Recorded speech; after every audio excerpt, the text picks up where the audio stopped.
A Sick Day for Amos McGee, written by Philip C. Steed, illustrated by Aaron E. Steed. Amos McGee was an early riser. Every morning when the alarm clock clanged, he swung his legs out of bed and swapped his pajamas for a fresh pressed uniform. He would wind his watch and set a pot of water to boil, saying to the sugar bowl, "A spoonful for my oatmeal, please, and 2 for my teacup." Belly full and ready for the workday, he'd amble out the door. Every day, Amos waited for the number 5 bus. "Next stop, City Zoo," the bus driver would call. "6 a.m., right on time," he'd reply. Amos had a lot to do at the zoo, but he always made time to visit his good friends. He would play chess with the elephant, who thought and thought before making a move. Run races with the tortoise, who never ever lost. Sit quietly with the penguin, who was very shy. Lend a handkerchief to the rhinoceros, who always had a runny nose.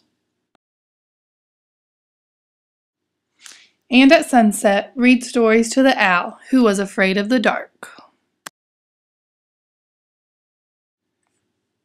One day, Amos woke up with the sniffles and the sneezes and the chills.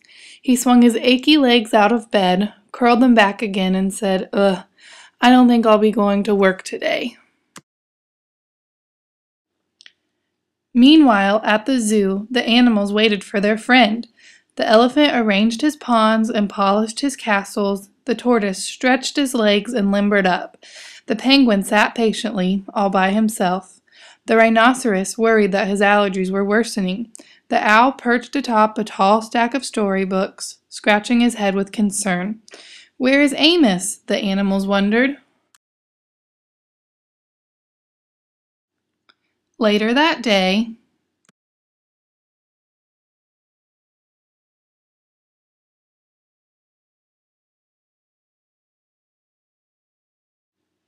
"Hooray! My good friends are here!"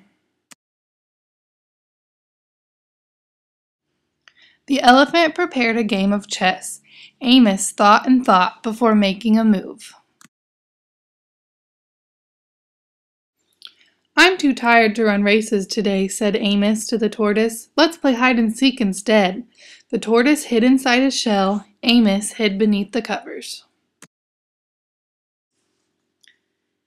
Amos yawned. "I could use a nap." The penguin sat quietly, keeping Amos's feet warm. Achoo! Amos woke up with a sneeze. The rhinoceros was ready with a handkerchief. "I'm beginning to feel much better, thank you," said Amos to his friends. He swung his legs out of bed. "Perhaps we'll share a pot of tea." Amos wound his alarm clock. "It's getting late," he said. "After all, we have a morning bus to catch." So Amos said goodnight to the elephant, and goodnight to the tortoise, and goodnight to the penguin, and goodnight to the rhinoceros, and goodnight to the owl, who, knowing that Amos was afraid of the dark, read a story out loud before turning out the light.